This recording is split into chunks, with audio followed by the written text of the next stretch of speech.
जमलेल्या सर्व संतगणांना प्रभू येशू ख्रिस्ताच्या नावामध्ये अभिवादन करतो। विशेष करून आमचे प्रिय बिशप साहेब कोयनोनिया फेलोशिप चे बिशप साहेब हिवाळे सर, आमचे स्नेही पास्टर कदम, त्याचप्रमाणे इतर पाळक वर्ग, बळीत सर, मंडळीचे सर्व वडीलजन, जमलेल्या सर्व लहान थोरांना मी प्रभू येशू ख्रिस्ताच्या नावामध्ये पुन्हा एकदा अभिवादन करतो। आपल्या निमंत्रणाबद्दल आपणा सर्वांचे प्रभूच्या नावामध्ये आभार मानतो। आणि आजचा संदेश ऐकण्यासाठी उपस्थित असलेले वेगवेगळे आमचे प्रियजन, त्याचप्रमाणे ऑनलाईन ऐकणारे पाहणारे प्रियजन, आपणा सर्वांना प्रभू येशू ख्रिस्ताच्या नावामध्ये सलाम आणि पुनरुत्थान दिनाच्या आपणा सर्वांना शुभेच्छा। पुन्हा एकदा आपण ती घोषणा देऊया जोरामध्ये एक आवाजात, प्रभू उठला आहे, प्रभू उठला आहे, खरोखर उठला आहे। आपल्याला प्रभू येशू ख्रिस्ताच्या जन्माची गोष्ट केवळ दोन शुभवर्तमानामध्ये पाहायला मिळते, मत्त्याचं शुभवर्तमान आणि लूककृत शुभवर्तमान। परंतु पुनरुत्थानाची गोष्ट आम्हाला नवीन करारातल्या चारही शुभवर्तमानकारांनी सांगितलेली आहे। आपल्याला ख्रिसमस कार्ड भरपूर दिसतात, पण पुनरुत्थान दिनाची कार्ड फार दुर्मिळ आहेत। ख्रिस्ताचा जन्म हा एक चमत्कार आहे, परंतु ख्रिस्ताचं पुनरुत्थान हा त्याहूनही मोठा चमत्कार आहे। जसा ख्रिस्ताशिवाय नाताळ नाही, तसा ख्रिस्ताच्या पुनरुत्थानाशिवाय ख्रिस्तीपणा नाही। मृत्यूमध्ये चमत्कार नाही आहे, पण पुनरुत्थानामध्ये चमत्कार आहे। मानवाने आपलं ऐहिक जीवन संपवलं की तो जातो। मानवाचं ऐहिक जीवन अंत्यसंस्काराने संपतं, पण परवाच्या दिवशी आपण पाहिलं, ख्रिस्ताचं ह्या भूतलावरचं जीवन एका उत्सवाने संपलं आणि म्हणून आम्ही तो उत्तम शुक्रवार साजरा करतो। जो जिवंत होता तो मरून गेला, आशा देवावर आम्ही विश्वास ठेवत नाही। पुन्हा एकदा सांगतो, जो जिवंत होता आणि आता मरून गेला, आशा देवावर आम्ही विश्वास ठेवत नाही, तर जो मेलेल्यांमधून पुन्हा उठला आणि जो जिवंत आहे अशा प्रभू येशू ख्रिस्तावर आम्ही विश्वास ठेवतो। ख्रिस्ती मंडळीची सुरुवात ही बेथलेहेमच्या गव्हाणीत झाली नाही, तर ख्रिस्ती मंडळीची सुरुवात ख्रिस्ताच्या रिकाम्या कबरेपासून झाली। प्रियांनो, ख्रिस्ती धर्म हा मुळातच प्रभू येशू ख्रिस्ताच्या पुनरुत्थानावर आधारित आहे। आणि म्हणून फक्त आजच्याच दिवशी नाही, तर प्रभू येशू ख्रिस्ताचं पुनरुत्थान हे आम्ही दररोज साजरं करायला हवं, आम्ही दररोज सांगायला हवं, दररोज त्याच्याविषयी बोलायला हवं। उत्तम शुक्रवारच्या दिवशी जगभरामध्ये मंडळामध्ये आम्ही एकत्र येतो आणि वधस्तंभावरून प्रभू येशू ख्रिस्ताने उच्चारलेल्या उद्गारांचं 7 शब्दावर खूप काही बोललं जातं, हे आम्ही ऐकतो। पण वधस्तंभाच्या नंतर प्रभू येशू ख्रिस्त जेव्हा पुनरुत्थित झाला, त्यानंतर देखील त्याने काही शब्दोच्चार केलेले आहेत, त्याविषयी फारच आम्हाला कमी सांगितलं जातं। आणि मी आज तुम्हाला पुनरुत्थानाची गोष्ट सांगणार नाही, कारण आपल्या सर्वांना रिकामी कबर, मग येशूचं मरियेला दर्शन, अम्माऊसच्या वाटेवर त्या दोघांना दर्शन, त्यानंतर शिष्य सगळे एकत्र जमलेले असताना प्रभू येशू ख्रिस्त त्या ठिकाणी आला, त्यांना दर्शन, त्यानंतर थोमाला त्याचं दर्शन, पेत्राला दर्शन, सगळ्या 500 पेक्षा अधिक लोकांना दर्शन आणि त्याचं स्वर्गारोहण, हे सगळं तुम्हाला चांगल्या प्रकारे माहित आहे आणि म्हणून मी ते पुन्हा तुम्हाला सांगणार नाही. तर पुनरुत्थानाच्या नंतर प्रभू येशू ख्रिस्ताने वधस्तंभाच्या नंतर उद्गारलेल्या किंवा उच्चारलेल्या शब्दांवर आज आपण मनन करणार आहोत. त्याविषयी मी तुम्हाला सांगणार आहे. ख्रिस्ती जीवन हे विजयी जीवन कसं आहे हे त्या वचनांवरून स्पष्ट होतं, त्या प्रभूच्या बोलावरून आम्हाला समजतं. उदाहरण सांगतो की प्रकटीकरणातल्या मंडळांना संबोधित करताना प्रभू येशू ख्रिस्ताने स्वतःची ओळख कशी करून दिली पहा. प्रकटीकरण 1:17-18 मध्ये आम्ही वाचतो. त्यामध्ये पुनरुत्थित ख्रिस्त योहानाला म्हणतो, जो पहिला व शेवटला आणि जो जिवंत तो मी आहे. मी मेलो होतो तरी पहा मी युगानुयुग जिवंत आहे आणि मरणाच्या आणि अधोलोकाच्या किल्ल्या माझ्याजवळ आहेत. त्याचप्रमाणे प्रकटीकरणाच्या पुस्तकामधल्या मंडळांना बोलताना, त्या मंडळांना लिहिलेल्या पत्रांची समाप्ती करताना प्रकटीकरण 3:21 मध्ये प्रभू येशू ख्रिस्त म्हणतो, मी जसा विजय मिळवून आपल्या पित्याबरोबर त्याच्या राजासनावर बसतो, तसा जो विजय मिळवतो त्याला मी आपल्या राजासनावर आपल्या बरोबर बसू देईन. देवाच्या लोकांनो, रोमन साम्राज्याच्या वेळी जेव्हा रोमी राजे किंवा सरदार लढाई करून यायचे, जिंकून यायचे, शत्रूच्या लोकांना कैद करून आणायचे, त्यावेळेला लढाईत जिंकून आलेल्या सैनिकांना आणि सरदारांना पारितोषिक मिळायचे आणि त्या उलट पकडून आणलेल्या लोकांना सर्वांच्या समक्ष दंड दिला जायचा, त्यांना जीवे मारलं जायचं. आणि ह्याचा संदर्भ घेऊन संत पौल करिन्थे इथल्या मंडळीला लिहिलेल्या दुसऱ्या पत्राच्या 2ऱ्या अध्यायामध्ये वचन 14, 15 आणि 16 मध्ये असं म्हणतो, जो देव आम्हाला सर्वदा ख्रिस्ताच्या ठाई जयोत्सवाने नेतो आणि सर्व ठिकाणी आमच्याद्वारे आपल्याविषयीच्या ज्ञानाचा परिमल म्हणजे सुगंध प्रकट करतो, त्याची स्तुती असो.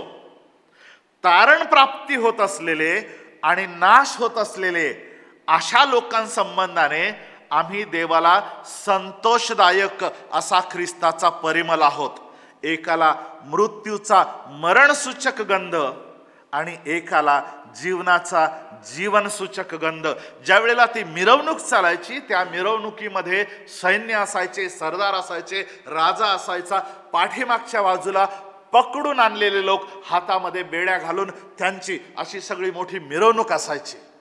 त्या मिरवणुकीमध्ये धूप जाळला जायचा आणि तो धूपाचा वास सर्वत्र, सर्वांच्या धूपाचा तो सुवास सर्वत्र जायचा. परंतु तो गंध जो आहे तो आता ती मिरवणूक संपल्यानंतर काहीतरी होणार आहे हे सांगायचा. आणि काय व्हायचं तर जे जिंकून आलेले आहेत त्यांना पारितोषिक मिळायची, परंतु ज्यांना जिंकून आणलेलं आहे त्यांना मात्र आपला जीव गमवायला लागायचा. आणि म्हणून तो जो वास जो आहे, जो सुवास आहे, त्याच्याबद्दल संत पौल बोलताना म्हणतो की ज्यांचा नाश होत आहे, एकाला मरणसूचक गंध आणि एकाला जीवनाचा जीवनसूचक गंध.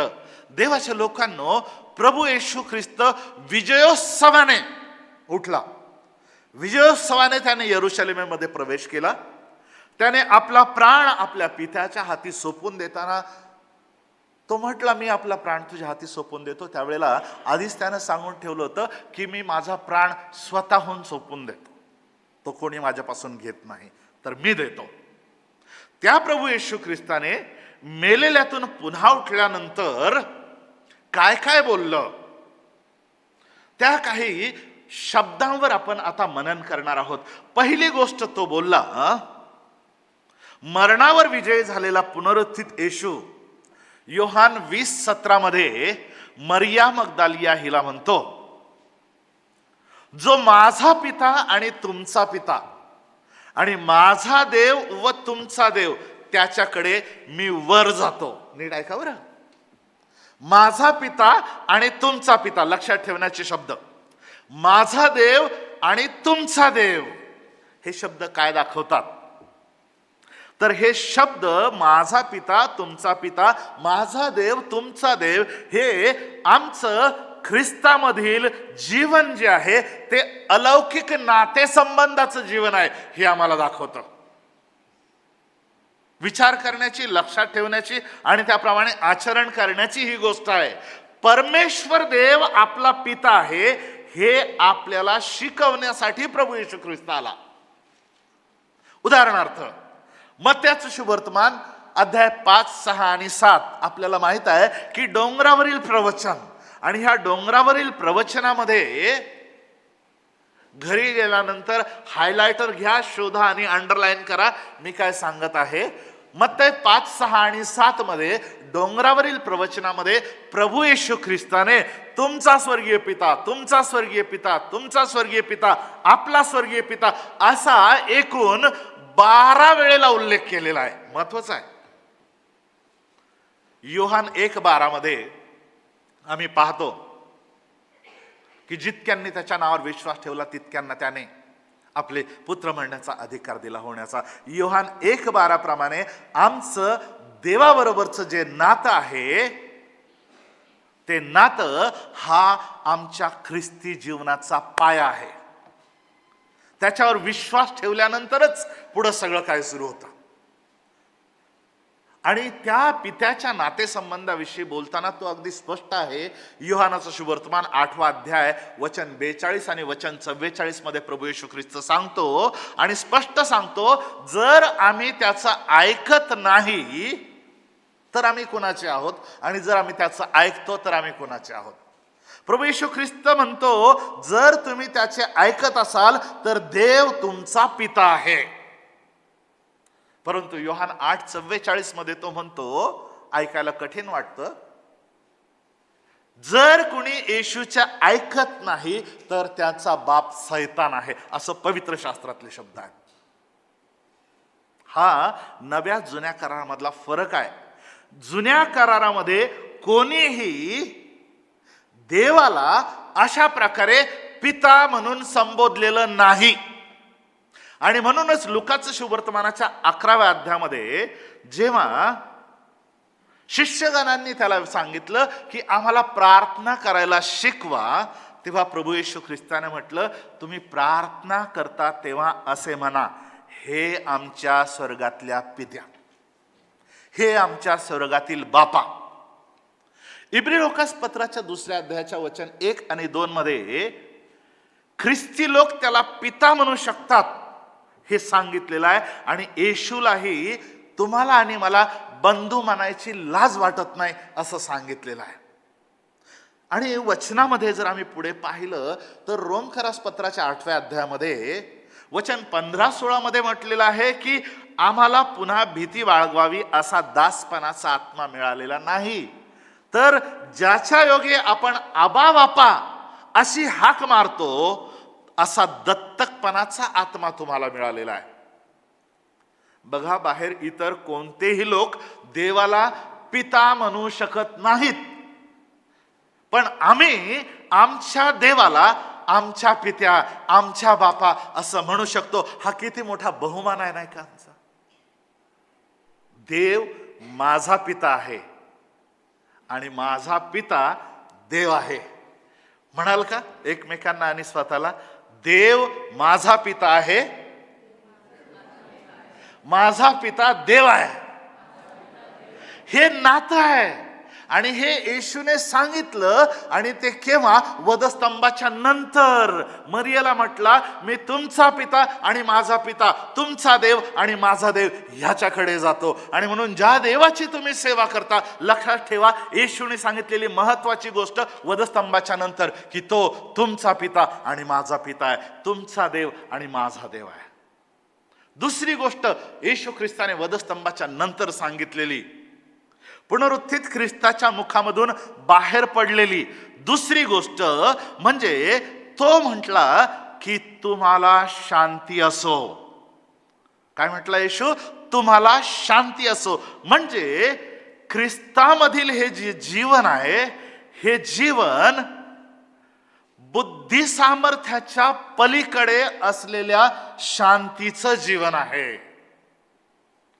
लुकाचं शुभवर्तमान 24वा अध्याय आणि वचन 36 मध्ये आपण पाहतो की अम्माऊस गावाच्या रस्त्यावर दोघे जण चालले होते. निराश झालेले होते. येशू ख्रिस्ताकडून अपेक्षा होत्या आणि त्यांना वाटलं आता त्या अपेक्षा पूर्ण झाल्या नाहीत आणि म्हणून ते चाललेले असताना येशू त्यांना प्रकट झाला. इतिहासकार असं सांगतात की ते कदाचित कपल असेल, नवरा बायको असतील, क्लोपा आणि त्याची पत्नी असेल, माहित नाही. इतिहासकार असा अभ्यासक सांगतात. परंतु कारण की तो घरात तिथं आल्यानंतर त्यांनी त्याला त्यांच्या घरात येण्याचा आग्रह केला.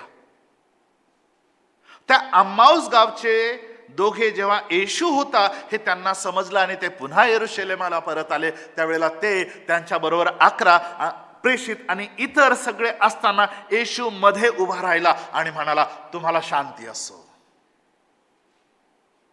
योहान 20वा अध्याय वचन 19, 20, 21 मध्ये देखील आम्ही पाहतो की यहुद्यांच्या भीतीमुळे शिष्य दारे बंद करून बसलेले असताना, एकापेक्षा आत दारे म्हणजे आतल्या खोलीत दारे, येशू तिथे प्रकट झाला आणि म्हणाला, तुम्हाला शांती असो. योहान 20:26 मध्ये पुन्हा थोमा त्यांच्यामध्ये असताना, कारण आधी नव्हता थोमा, परंतु आता योहान 20:26 मध्ये पुन्हा थोमा त्यांच्यामध्ये असून दार बंद असताना पुन्हा येशू ख्रिस्त आला त्या ठिकाणी आणि त्याला तेच म्हणाला की तुम्हाला शांती असो. Shalom, shalom अलेखाइम. येशू ख्रिस्ताने काय शिकवलं? तुम्ही ज्या घरात जाल त्या घराला काय म्हणा? तुम्हाला शांती असो. सांगितलं ना? म्हणा ना मग एकमेकाला, तुम्हाला शांती असो, तुम्हाला शांती असो. Peace be unto you. कारण योहानाचं शुभवर्तमान 14वा अध्याय आणि वचन 27 मध्ये प्रभू येशू ख्रिस्त म्हणतो, मी माझी शांती, मी तुम्हाला शांती देऊन ठेवतो. मी आपली शांती तुम्हाला देतो. जग देतं तसं नाही, मी आपली शांती तुम्हाला देतो. तसंच पुढे जर पाहिलं तर योहानाच्या शुभवर्तमानाच्या 16व्या अध्यायाच्या 33व्या वचनामध्ये देखील तो पुन्हा तेच सांगतो की माझ्या ठाई तुम्हाला शांती मिळावी म्हणून ह्या गोष्टी मी तुम्हाला सांगितल्या आहेत. जगात तुम्हाला क्लेश होतील, परंतु धीर धरा, मी जगाला जिंकले आहे. बघा, प्रभू येशू ख्रिस्ताच्या जन्माच्या वेळी तो कोण होता? यशायाने आधीच भविष्यवाणी केली होती. यशाया 9:6 मध्ये त्याला प्रिन्स ऑफ पीस, शांतीचा राजकुमार असं म्हटलेलं. त्याच्या पुनरुत्थान आणि स्वर्गरोहणामुळं त्याला इब्री लोकासपत्र 7वा अध्याय वचन 15 ते 17 मध्ये जर पाहिलं तर शांतीचा राजा म्हणजे मल्कीसदेकासारखा शांतीचा राजा म्हटलं गेलं. फिलिप्पीकरास पत्र 4थ्या अध्यायाच्या 6व्या वचनामध्ये आपल्याला सांगितलेलं आहे की सर्व बुद्धी सामर्थ्याच्या पलीकडे असलेली देवाने दिलेली शांती तुमची अंतःकरणे व तुमचे विचार ख्रिस्त येशूच्या ठाई राखेल. प्रियानो, जेव्हा शांती हरपते तेव्हा सगळं काही हरपतं. आणि म्हणून यशायाच्या पुस्तकामध्ये 30:15 मध्ये प्रभू परमेश्वर इस्रायलाचा पवित्र प्रभू म्हणाला, मागे फिरणे आणि स्वस्थ राहणे, शांततेत राहणे, ह्यात तुमचा बचाव आहे. शांतता व विश्वास ह्यात तुमचे सामर्थ्य आहे. तुम्ही पाहाल की नव्या करारामध्ये जी पत्र आहेत त्या पत्र लेखकांनी पत्राची सुरुवात करताना जेव्हा जेव्हा अभिवादन लिहिलेलं आहे त्यावेळेला तेव्हा त्यांनी काय लिहिलंय? तुम्हाला कृपा व शांती असो, तुम्हाला कृपा व शांती असो. आज पुष्कळ घरांमध्ये शांती नाहीये. लक्षात घ्या, कृपेची निष्पत्ती किंवा कृपेचा परिणाम किंवा त्याला आपण म्हणू की कृपेचं फळ म्हणजे शांती आहे. देवाची कृपा आम्हाला असेल तर आमचं जीवन शांतीचं जीवन असतं. लुकाचं शुभवर्तमान 10वा अध्याय 5व्या वचनामध्ये येशूने म्हटलं, ज्या कोणत्या घरात जाल तेथे ह्या घरात शांती असो असे म्हणा, असं प्रथम म्हणा. आणि म्हणून आम्ही देखील म्हणावं, प्रभूची शांती तुम्हाला असो. कारण येशूने हे वधस्तंभानंतर काढलेले उद्गार पण आहेत, शांती असो. जसं ती मरिया आणि ते लोक त्याला भेटले, तो पहिल्यांदा घाबरून जाऊ नका, तुम्हाला शांती असो. प्रभू येशू ख्रिस्तानं वधस्तंभाच्या नंतर उद्गारलेला आणखी एक तिसरा शब्द आहे, आणि तो थोमाला म्हणत आहे. कारण पहिल्यांदा ज्या वेळेला येशू त्यांच्यामध्ये आला, त्यावेळेला थोमा नव्हता. आणि म्हणून जेव्हा शिष्यांनी थोमाला सांगितलं, तो म्हटलं, नाही, मी पाहिल्याशिवाय, चाचपून पाहिल्याशिवाय, हात कुशीत घातल्याशिवाय मी विश्वास ठेवणार नाही. आणि थोमाला मोठं काम करायचं होतं ना भारतात जाऊन, म्हणून येशूने त्याच्यासाठी पुन्हा रिअपिअरन्स, तो तिथं असताना, एकत्र त्यांच्याबरोबर असताना पुन्हा येशू त्यांच्यामध्ये आला. आणि योहान 20 अध्याय 27, 28, 29 मध्ये येशूचा थोमाला काय संदेश होता? तिसरा विशेष शब्द आहे, पाहिल्या वाचून विश्वास ठेवणारे ते धन्य. पाहिल्या वाचून विश्वास ठेवणारे ते धन्य. ख्रिस्ती जीवन हे अढळ विश्वासाचं जीवन आहे. थोमा, त्याला त्यांच्या भाषेमध्ये दिदुम असं म्हणतात, ज्याचा अर्थ आहे जुळा, म्हणजे दोन आहे. आपल्या सर्वांमध्ये देखील दोन स्वभाव असतात. आमच्यामध्ये दुटप्पीपणा फार सहज सापडतो. जर आमचा पुनरुत्थानावर विश्वास नाही तर आमचा विश्वास व्यर्थ आहे. 1 कोरिंथ 15:17 मध्ये, त्याचप्रमाणे इब्री 6:2 मध्ये म्हटलेलं आहे की पुनरुत्थान हा ख्रिस्ती जीवनाचा पाया आहे. 1 पेत्र 1 अध्याय वचन 8 आणि 9 मध्ये सांगितलेलं आहे की साधा विश्वास आपल्या जीवाचं तारण करतो आणि आम्ही गौरवयुक्त आनंदाने उल्हासतो. देवाच्या लोकांना हबक्कुक संदेश त्याने हबक्कुक 2:4 मध्ये आधीच भविष्यवाणी केली होती, आणि ते वचन आमच्या सगळ्यांचं तोंडपाठ आहे. नीतिमान तर आपल्या विश्वासाने जगेल. आणि ते वचन नव्या करारात एकदा नव्हे, दोनदा नव्हे, 3 वेळेला पुन्हा सांगितलं गेलेलं आहे. रोम 1:17 मध्ये, गलती 3:11 मध्ये, इब्री 10:38 मध्ये की नीतिमान विश्वासाने जगेल. हे आपण पाहतो, पुन्हा पुन्हा पाहतो. आणि नीतिमान कसा जगतो तर 2 कोरिंथ 5:7 सांगतं, 2 कोरिंथ 5:7, आम्ही विश्वासाने चालतो, डोळ्यांनी दिसतं त्याप्रमाणे आम्ही चालत नाही. मला या ठिकाणी सांगू द्या, आमचे पुष्कळ शास्त्रवचन पाठ आहेत. आता मी हे जे सांगितले आतापर्यंतचे ते इथं काढण्याची गरज नाही, हे तुम्हाला माहित आहे. परंतु पुष्कळ वेळेला ते आमच्या फक्त माहितीत राहतात, फक्त आमचे पाठ असतात, ते पवित्र शास्त्राच्या पानामध्येच राहतात. आमचं जे वागणं आहे ते त्या वचनांना धरून नसतं. आणि we do not walk the talk. Yeshu Khrist जसं जसं त्याने शिकवलं ना, तसं तसं त्याने सगळं केलं. आपल्या आयुष्यामध्ये जे सेवा कार्य केलं, त्यावेळेला जे जे शिकवलं, त्या सगळ्यांचं प्रात्यक्षिक त्याने वधस्तंभावर सांगितलं, दाखवलं. आणि पुन्हा पुनरुत्थानाच्या नंतर, वधस्तंभाच्या नंतर देखील आठवण करून काही विशेष शब्द दिलेले आहेत. का मी तुम्हाला हे सांगत आहे? कारण आम्ही त्या वधस्तंभावरचे शब्द पुन्हा आणि पुन्हा ऐकतो, पण त्यानंतरच्या शब्दांकडे दुर्लक्ष करतो. एक उदाहरण सांगतो. माणसाचा ह्या जगातला प्रवास संपल्यानंतर तो जातो, हे शरीर सोडतो.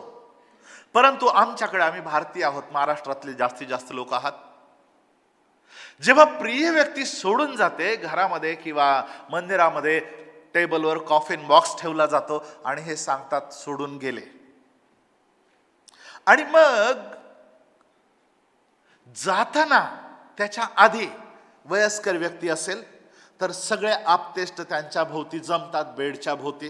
परंतु ती व्यक्तीचा जीव कशात तरी अडकलेला असतो असं म्हणतात. लवकर प्राण सोडत नाही, जात नाही. मग जवळचे लोक हलवतात, तुम्हाला काही बोलायचं का, तुम्हाला काही सांगायचं का, काहीतरी बोला, काहीतरी सांगा. बरोबर आहे का? आणि मग काहीतरी सांगा, काहीतरी बोला. आणि मग मनुष्य कसाही असो, तो मुलगा कसाही असो, व्यसनी असो, वाईट असो, कसाही असतो, त्या व्यक्तीने सांगितलेलं, आपला दादा असेल, नाना असेल, काका असेल, आबा असतील, जे कोणी असेल, आई असेल, कोणी असेल, त्यांचे शेवटचे शब्द ना आयुष्यभर पाळतो. आमचे हे जाताना असे सांगून गेले. कसंही असला तरी, कशी असली तरी, आमचे दादा, आमचे नाना जाताना असं सांगून गेले, बाकी काय नाही, पण शेवटचे शब्द आयुष्यभर पाळतो. तुमचा आणि माझा तारणारा, तुमच्या आणि माझ्यासाठी त्यानं वधस्तंभावर आपला प्राण दिला. वधस्तंभावर शब्द बोललाच, परंतु काही खास विशेष सांगण्यासाठी तो मेलेल्यामधून पुन्हा उठला. मेलेल्यातून पुन्हा उठून स्वर्गारोहण होण्यापर्यंत त्याने जे शब्द सांगितलेले आहेत ना, ते किती खास असावेत. नेमकं आम्ही त्याच्याकडे दुर्लक्ष करतो, त्याच्यावर मननच करत नाही. आणि म्हणून आज घरी गेल्यानंतर ह्या आठवड्यामध्ये मत्तई, मार्क, लूक, योहान शेवटचे 2 पानं प्रत्येक पुस्तकाचे पुनरुत्थानाविषयी आहे. पुनरुत्थानाच्या नंतर येशू ख्रिस्ताने काय काय बोललंय, हे जे मी सांगत आहे त्याचे तुम्हाला उपयोग होईल. ते वाचा, नोंद करा, वहीत लिहा, हायलाइट करा, अंडरलाईन करा, मनन करा, लक्षात ठेवा आणि प्रभूला मागा, प्रभू मला तसं करण्यासाठी तू सहाय्य कर. आम्ही विश्वासाने चालतो असं म्हणतो, डोळ्याने दिसतं त्याप्रमाणे चालत नाही. बघा, आम्ही जेव्हा काय होईल याचा विचार करतो ना, त्यावेळेला आमच्या अंतःकरणामध्ये भीती येते. कुठल्या पण गोष्टीमध्ये काय होईल, काय होईल, काय होईल. पण ह्या गोष्टी सगळ्या आमच्या जीवनात घडणाऱ्या गोष्टी, ह्या गोष्टी करणारा कोण आहे त्याच्याविषयी जर आम्ही विचार केला तर आमचा विश्वास वाढतो. आणि तुमचा विश्वास माहिती का कसा आहे? नवीन करारामध्ये पेत्राच्या पहिल्या पत्राच्या पहिल्या अध्यायाच्या 7व्या वचनामध्ये सांगितलेलं आहे की तुमचा विश्वास सोन्यापेक्षा मूल्यवान आहे. काय? बायबल ना, 1 पेत्र 1:7. आपण गृहीत धरतो विश्वास, पण लक्षात घ्या, प्रत्येकाकडे तो विश्वास नसतो. आणि ख्रिस्ती लोकांना तर विश्वास ठेवणारे, विश्वासणारे असं नाव पडलेलं आहे. बायबलमध्ये बघा, नवीन करारामध्ये पुनरुत्थानाच्या नंतरच A to Z काय आहे विश्वासणाऱ्यांच्यासाठी? तर विश्वास. रोम 10:8 विश्वासाचा विषय असलेलं हे वचन आहे. इफिस 2:8 विश्वासाच्या द्वारे आमचं तारण झालेलं आहे. 1 तिमोथेय 6:12 विश्वासाच्या संबंधीचे जे सुयुद्ध ते मी केलेलं आहे. 2 कोरिंथ 4:13 आम्हाला विश्वासाचा आत्मा दिलेला आहे. आणि म्हणूनच इब्री 12:2 मध्ये प्रभू म्हणाला, आपल्या विश्वासाचा उत्पादक आणि पूर्ण करणारा असं म्हटलेलं आहे. त्याला काय म्हटलंय की author and finisher of our faith. ज्याने जगावर जय मिळवला तो म्हणजे आपला विश्वास, असं 1 योहान 6:4 आणि 5 आम्हाला सांगतो. आमचा विश्वास जगावर जय मिळवतो. ख्रिस्ताच्या पुनरुत्थानावरचा विश्वास आपल्याला आमच्या पुनरुत्थानाची आशा देतो. पुन्हा सांगतो, ख्रिस्ताच्या पुनरुत्थानावरचा विश्वास आम्हाला आमच्या पुनरुत्थानाची आशा देतो. आणि पुनरुत्थानाच्या विषयी तर फार सुंदर गीत आहे उपासना संगीतामध्ये, तुमच्यापैकी पुष्कळांना माहित असेल, जा सांगा मम बंधुजना. माहित आहे का? जा सांगा मम बंधुजना, आलो जिंकून या मरणा. तो काय म्हणतो? जा सांगा, मी पुढे जातो, मी तुमच्यासाठी जागा तयार करायला जातो, मी पुन्हा येईल जागा तयार झाली म्हणजे. कारण जिथं मी आहे तिथं तुम्ही असावं. जातो पुढती या मागे, हेच तुम्हा पाशी मागे. मार्ग मोकळा झाला सगळा खल चांडाळा. पहिलं योहान 6:4-5 मध्ये लिहिलंय की ज्यानं जगावर विजय मिळवला तो आमचा प्रभू आहे, तो आमचा विश्वास आहे. प्रभू येशू ख्रिस्तानं वधस्तंभाच्या नंतर ज्या गोष्टी सांगितल्या त्यामध्ये चौथं विशेष विधान जे आहे ते संदेश त्यांच्या शब्दावर विश्वास ठेवण्याविषयी आहे. संदेश त्यांनी सांगितलेल्या सर्व गोष्टी त्या अम्माऊसच्या रस्त्यावर जाणाऱ्या त्या दोघांना प्रभू येशू ख्रिस्त लुकाचं शुभवर्तमान 24व्या अध्यायाच्या 25, 26, 27 वचनामध्ये जरा कडक शब्दात बोलतो, कारण अजूनही त्यांचे डोळे उघडले नव्हते. आणि म्हणून तो म्हणतो, अहो निर्बुद्ध व संदेश त्यांनी सांगितलेल्या सर्व गोष्टींविषयी विश्वास धरण्यास मतिमंद अशा माणसांनो, देवाच्या लोकांनो, ख्रिस्ती जीवन हे पवित्र वचनावर आधारित असं जीवन आहे. आणि म्हणून आम्ही या वचनाविषयी अज्ञानी असू नये. दिस इज हाय टाइम की आम्ही वचन वाचावं. ते यहोशुआने म्हटलं ते आमचं पाठ आहे, परंतु प्रत्यक्षात नाही. नियमशास्त्राचा हा ग्रंथ तुझ्या मुखी सदैव असू दे. स्वतःला विचारायचंय, खरंच सदैव आहे का, की मोजकी वचन आहेत. त्याने नंतर ह्या लोकांना मोशे आणि सर्व संदेष्टे यांच्यापासून आरंभ करून संपूर्ण शास्त्रलेखात आपणाविषयीच्या गोष्टीचा अर्थ सांगितला. अहो येशूचं वचन जे आहे, स्तोत्र 138 मध्ये म्हटलेलं आहे, वचन 2 दुसऱ्या भागामध्ये, की आपल्या सर्व नावाहून त्याने आपल्या वचनाची थोरवी वाढवलेली आहे. आणि म्हणून शास्त्रात लिहिल्याप्रमाणे किंवा शास्त्रलेख पूर्ण व्हावा म्हणून हा शब्द प्रयोग दुःख सहनाच्या आठवड्यामध्ये कितीतरी वेळेला आलेला आहे.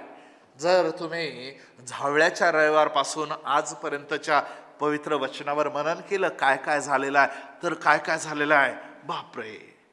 म्हणजे भविष्यवाणी, भविष्य वक्त्यांच्या पुस्तकामध्ये सांगितलंय तेच पुन्हा नवीन करारामध्ये आलंय. पहा तुझा राजा तुझ्याकडे येत आहे, माझ्या घराला प्रार्थना मंदिर म्हणतील, बालके आणि मुले यांच्या मुखातून तू आपली स्तुती करवली आहे. जो दगड बांधणाऱ्याने नापसंत केला तोच कोनशिला ठरला. तो अपराधामध्ये गणला होता. त्यांनी चिठ्ठ्या टाकून त्याची वस्त्र वाटून घेतली. शास्त्रलेख पूर्ण व्हावा म्हणून तो म्हणाला, मला तहान लागली आहे. शास्त्रलेख त्याचे हाड मोडणार नाही. शास्त्राप्रमाणे ख्रिस्त तुमच्या आमच्या पापाबद्दल मरण पावला, तो पुरला गेला. शास्त्राप्रमाणे त्याला तिसऱ्या दिवशी पुन्हा उठवण्यात आले. आणि म्हणून 2 तिमोथेय 3 वचन 16 आणि 17 मध्ये सांगितलेलं आहे की परमेश्वर प्रेरित प्रत्येक शास्त्रलेख हा सद्बोध, दोष दाखवणं, सुधारणूक आणि नीतिशिक्षण ह्याकरिता उपयोगाचा आहे, ह्यासाठी की देवाचा माणूस पूर्ण होऊन प्रत्येक चांगल्या कामासाठी सज्ज व्हावा. देवाच्या लोकांनो, विनंती करतो आज सकाळी की फक्त निवडक शास्त्रवचने माहिती असणारे किंवा फक्त निवडक शास्त्रभाग वाचणारे होऊ नका. परमेश्वर प्रेरित प्रत्येक शास्त्रलेख सद्बोध, दोष दाखवणं, सुधारणूक किंवा नीतिशिक्षण यासाठी उपयोगाचं आहे. आध्यात्मिक युद्धामध्ये आपण असताना आमचं एकमेव आक्रमणाचं शस्त्र काय असेल, तर इफी 6:17 प्रमाणे आत्म्याची तलवार म्हणजे देवाचं वचन, आणि हे आमच्या हाती पाहिजे. परंतु ते न घेता हे जास्त हातामध्ये असतं. शक्य तेव्हा प्रिंट बायबल वापरा. योहान 14:26 प्रमाणे बायबल मधले वचन वाचून पाठ करा, तरच पवित्र आत्मा तुम्हाला आठवण करून देऊ शकेल बरं का. अगदी सुरुवातीपासून शेवटपर्यंत येशू ख्रिस्ताने ज्या वेळेला आपलं कार्य सुरू केलं त्याआधी अरण्यामध्ये येशूची परीक्षा, मत्तई 4 अध्याय किंवा लूक 4 अध्याय, तेव्हापासून तो जे काय सांगत होता ते शास्त्रलेखच सांगत होता. त्या सैतानाने परीक्षा घेत असताना त्याला देखील म्हटला असा शास्त्रलेख आहे की, आणि म्हणून स्वतःला आठवण करून द्या आणि म्हणा असा शास्त्रलेख आहे की. सांगा ना दुसऱ्यांना पण, असा शास्त्रलेख आहे की, आणि काय आहे ते स्वतः लक्षात ठेवा आणि वाचा. ही आम्ही स्वतःला आठवण करून द्यायची. आमच्या पुनरुत्थित ख्रिस्ताने 5वा जो उद्गार वधस्तंभाच्या नंतर काढलेला आहे, तो उद्गार म्हणजे एक महान कामगिरी आम्हाला सोपवलेली आहे, आणि ते 4ही शुभवर्तमानामध्ये आहे. आणि ते म्हणजे सुवार्तेची घोषणा करण्याविषयी आहे. ख्रिस्ती जीवन हे सुवार्तेची घोषणा करण्याचं जीवन आहे. 4ही शुभवर्तमानामध्ये आपल्याला महान आज्ञा पाहायला मिळते. आम्हाला मत्ते 28 कदाचित 18, 19, 20 माहिती असेल. स्वर्गात आणि पृथ्वीवर सर्व अधिकार मला दिलेला आहे, तेव्हा तुम्ही जाऊन सर्व राष्ट्रातील लोकांना शिष्य करा, त्यांना पित्याच्या पुत्राच्या पवित्र आत्म्याच्या नावाने बाप्तिस्मा द्या, जे काही मी तुम्हाला आज्ञा दिली ते त्यांना पाळायला शिकवा, आणि पहा युगाच्या समाप्तीपर्यंत मी तुमच्या बरोबर आहे, हे सांगेपर्यंत त्याचं स्वर्गारोहण झालं नव्हतं. तेच आम्हाला मार्काचं शुभवर्तमान 16वा अध्याय 15व्या वचनामध्ये पुन्हा त्याने आज्ञा दिलेली आहे की सर्व जगात जाऊन संपूर्ण सृष्टीला सुवार्तेची घोषणा करा. आणि मग त्यानंतर सांगितलंय की जो विश्वास धरतो व बाप्तिस्मा घेतो त्याचे तारण होईल. आणि विश्वास धरणाऱ्या बरोबर ही चिन्ह असत जातील. काय चिन्ह मी आता सांगण्याची गरज नाही, तुम्हाला माहित आहे. ते माझ्या नावानं भूत काढतील वगैरे वगैरे वगैरे, अगदी आजारावर हात ठेवतील, दुख नाही तर हात ठेवतील तेव्हा ते बरे होतील, ह्यातले सर्व. परंतु सुरुवात कुठून आहे? सर्व जगात जाऊन संपूर्ण सृष्टीला सुवार्तेची घोषणा करा. तेच त्यानं लुकाचं शुभवर्तमान 24वा अध्याय 47 ते 49 मध्ये पुन्हा सांगितलं की यरुशलेमेपासून आरंभ करून सर्व राष्ट्रांना त्याच्या नावाने पश्चाताप व क्षमा घोषित करण्यात यावी, आणि पित्याने देऊ केलेली देणगी मी तुमच्याकडे पाठवतो. पित्याची देणगी तुम्हाला माहित आहे. तेच योहान 20 मध्ये देखील पुन्हा वचन 21, 22, 23 मध्ये आहे. प्रभू येशू ख्रिस्त म्हणतो जसे मला पित्यानं पाठवलं तसं मीही तुम्हाला पाठवतो. आणि मग त्याने त्यांच्यावर फुंकर टाकली, त्यांना म्हटले पवित्र आत्म्याचा स्वीकार करा, ज्या कोणाच्या पापांची तुम्ही क्षमा कराल त्यांची क्षमा झाली आहे. येशूने लिहून ठेवलेले येशूचे शब्द, अगदी येशूचे शब्द जे इतिहासामध्ये लिहून ठेवलेले, जर शेवटचे शब्द पाहिले ना ते देखील हेच सांगतात जे तुमचं चांगलं पाठ आहे. प्रेषित 1:8, परंतु पवित्र आत्मा तुम्हावर येईल तेव्हा तुम्हाला सामर्थ्य प्राप्त होईल, आणि यरुशलेमेत, सर्व यहुदियात, शमरोनात व पृथ्वीच्या शेवटापर्यंत तुम्ही माझे साक्षी व्हाल. बघा, पेत्र आणि योहान यांच्यासारख्या भित्र्या माणसांना देखील प्रभू येशू ख्रिस्ताच्या पुनरुत्थानाने धीटपणा दिला. आम्ही प्रेषित 4:33 मध्ये वाचतो. हे कशामुळे झालं तर पुनरुत्थानामुळे झालं. म्हणूनच संत पौल करिंथ इथल्या मंडळीला लिहिताना पहिल्या पत्रामध्ये 15व्या अध्यायात म्हणतो की ख्रिस्त जर उठवला गेला नाही तर आमची घोषणा व्यर्थ आणि तुमचा विश्वासही व्यर्थ. म्हणजेच 1 करिंथ 15वा अध्याय 1 ते 5 फार सुंदर वचन आहेत. ते जर वाचलं तर त्यामध्ये सारांश असा आहे की पुनरुत्थानाशिवाय शुभवर्तमान अपूर्ण आहे. आणि म्हणून प्रियानो, आम्ही ते गाजवणं गरजेचं आहे. जगामध्ये अनेक धर्म असतील. तुमच्यासाठी काही लिहित असताना प्रभूने 2 वाक्य दिली, ते मी तुमच्या समोर म्हणून दाखवतो. असतील अनेक धर्म जगात, पण शुभवर्तमान मात्र एकच आहे. असतील अनेक धर्म जगात, पण शुभवर्तमान मात्र एकच आहे. असतील अवतार अनेक जगात, पण तारणारा मात्र एकच आहे.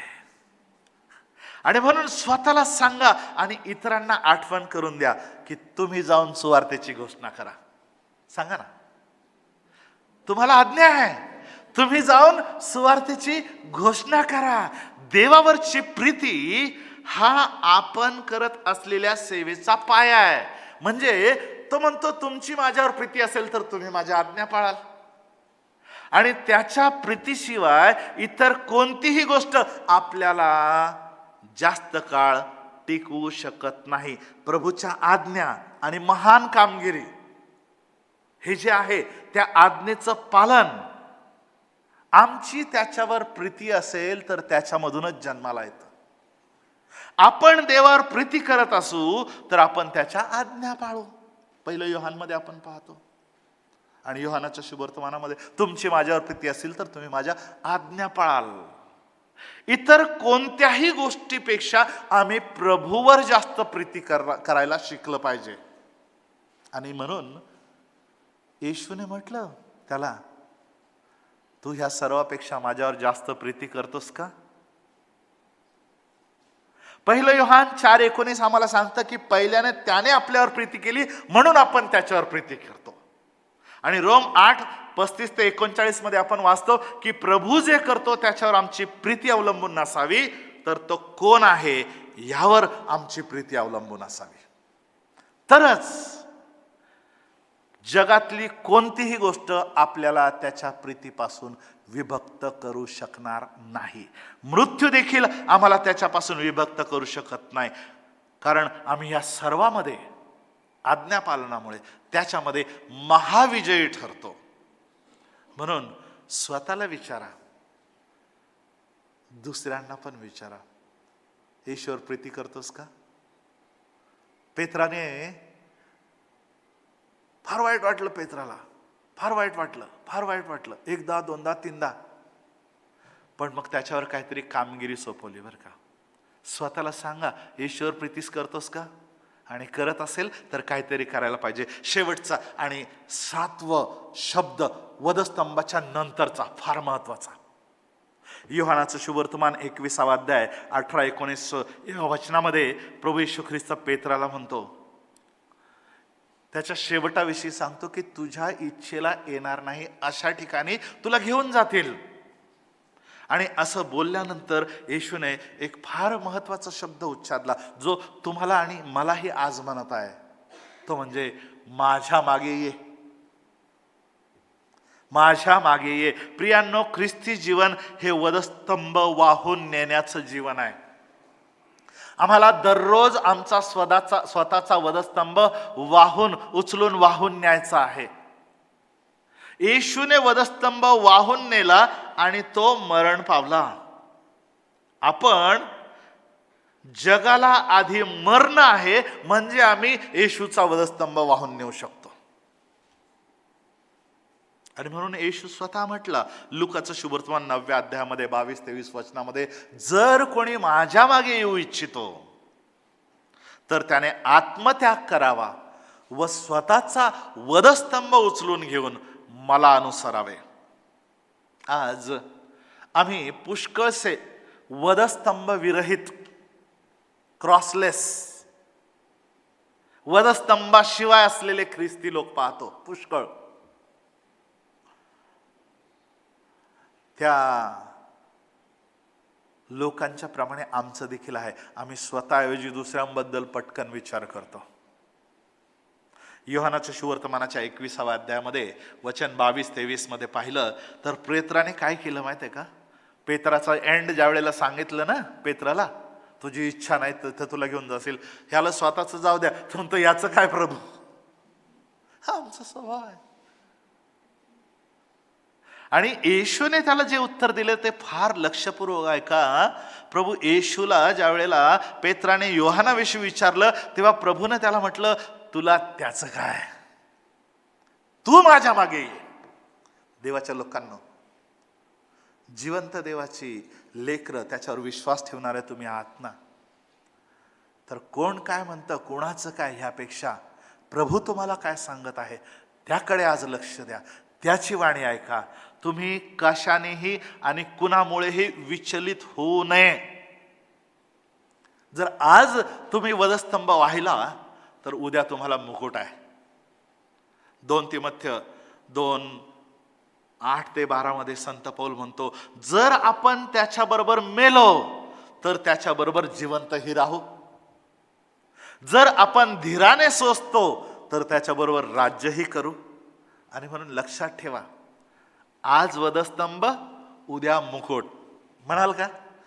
आज वधस्तंभ उद्या मुकुट. सारांश म्हणजे विजयी ख्रिस्ती जीवन काय आहे. मी तुम्हाला विजयी ख्रिस्ती जीवन जगण्यासाठी प्रभू येशू ख्रिस्ताने वधस्तंभानंतर जे शब्द उच्चारले त्याविषयी बोललेलं आहे. पुन्हा एकदा उजळणी सांगतो आणि बंद करतो. पहिली गोष्ट, जो माझा पिता आणि तुमचा पिता, माझा देव व तुमचा देव, त्याच्याकडे मी वर जातो. ख्रिस्ती जीवन हे देवपित्याबरोबर अलौकिक नातेसंबंध असलेलं जीवन आहे, विसरू नका. कारण तो देवाच्या एका सेवकाने म्हटलं की God is like sun. God is like sun, सूर्य. We cannot look at it, but without him we cannot look at anything. परमेश्वर तसा आहे, त्याच्याबरोबरच आमचं नातसंबंध. दुसरं गोष्ट काय म्हटलं प्रभू येशू ख्रिस्त, तुम्हाला शांती असो, शालोम. म्हणजे ख्रिस्ती विजयी ख्रिस्ती जीवन हे बुद्धी सामर्थ्याच्या पलीकडे असलेल्या शांतीने भरलेलं जीवन आहे. तिसरा शब्द प्रभू येशू ख्रिस्त थोमाला म्हणतो, पाहिल्या वाचून विश्वास ठेवणारे धन्य. म्हणजे काय माहिती आहे का, ख्रिस्ती जीवन हे अढळ विश्वासाचं जीवन आहे प्रियांनो. चौथा शब्द हा संदेश त्यांनी सांगितलेल्या सर्व गोष्टीविषयी आहे. संदेश त्यांनी सांगितलेल्या. आणि म्हणून लक्षात घ्या की आमचं जीवन, ख्रिस्ती जीवन हे पवित्र वचनावर आधारित असं जीवन आहे आणि असावं. कोण काय म्हणतं, काय ट्रेंड आहे त्याच्यावर नाही, पवित्र वचनावर. पाचवा शब्द त्याने सांगितलेला आहे की तुम्ही जाऊन सर्व राष्ट्रातील लोकांना शिष्य करा. वेगवेगळ्या शब्दात, चारही शुभवर्तमानात. म्हणजे ख्रिस्ती जीवन मी आणि माझे घराणे तर आमच्या पोटाची सोय करणार ह्याच्यासाठी नाही आहे. ख्रिस्ती जीवन हे सुवार्तेची घोषणा करण्याचं जीवन आहे. सहावा शब्द वधस्तंभानंतरचा, तो म्हणजे पेत्राला तो म्हणतो, तू माझ्यावर अधिक प्रीती करतोस का? आणि जर तुमचं उत्तर पेत्राप्रमाणे त्याला होय जर असेल, तर जसं तो पेत्राला म्हणाला तसं तुम्हालाही म्हणतो, माझी मेंढरं चाल, माझी मेंढरं पाळ. कोकरं राखायची, टेंड. ख्रिस्ती जीवन हे अतुलनीय प्रीतीचं जीवन आहे. मेंढरांचा सांभाळ, मेंढरांचं पालन, संगोपन. आणि शेवटचा आणि सातवा शब्द, आणि या ठिकाणी मी बंद करतो. ज्या वेळेला योहानाविषयी पेत्राने विचारलं, त्यावेळेला योहानाविषयी तू काळजी करू नकोस. येशू त्याला म्हणतो, तू माझ्या मागे ये. ख्रिस्ती जीवन देवाच्या प्रिय लोकांनो वधस्तंभ उचलून वाहून नेण्याचं जीवन आहे. ह्या जगात तुम्हाला कष्ट होतील, क्लेश होतील, परंतु धीर धरा, मी जगाला जिंकले आहे. देवबाप करो ह्या वचनाच्या द्वारे आज ह्या पुनरुत्थान दिनाच्या सकाळी तुम्हाला आशीर्वादित ठेव. पुन्हा एकदा मनापासून आपले मंडळीचे बिशप साहेब, आपल्या सर्वांचे पाळक वर्गाचे मनापासून आभार मानतो. देवबाप आपल्याला आशीर्वाद देव. प्रार्थना करूया. जिवंत देवा, पुन्हा एकदा आम्ही तुला धन्यवाद देतो, तुझे आभार मानतो. पवित्र प्रभू, तुझ्या पवित्र मंदिरामध्ये तुझी ही प्रिय लेकरं तुझं वचन ग्रहण करण्यासाठी आलेलं असताना आमची खात्री आहे की पवित्र आत्म्या त्यांचा तू ताबा घेतलास आणि तुझ्या इच्छेनुरूप प्रभू त्यांच्यापर्यंत तुझं वचन तू आणलंस. ह्या वचनाच्याद्वारे प्रभू योहान 17 म्हटल्याप्रमाणे ते आता शुद्ध आणि आशीर्वादित झालेलेच आहेत. आम्हा सर्वांना हे वचन अंतःकरणामध्ये साठवून ठेवता यावं म्हणून पवित्र आत्म्याच्याद्वारे शिक्कामोर्तब कर, जेणेकरून सैतानाने ते हिरावून घेऊ नये. आम्ही घरी जाऊन त्यावर मनन करावं. सांगितलेल्या गोष्टी अशाच आहेत की नाही असं बिरुया इथल्या मंडळीप्रमाणे आम्ही पाहावं आणि तुझ्यामध्ये तुझ्या इच्छेप्रमाणे वाढत जावं आणि आमच्या जीवनाचा उद्देश तुझ्या गौरवासाठी सफल व्हावा, अशी दयाकृपा आमच्यावर कर. येशू ख्रिस्त आमचा प्रभू ह्याच्या नावाने मागतो म्हणून तू ऐक. आमेन. प्रभू उठला आहे, प्रभू उठला आहे. God bless you.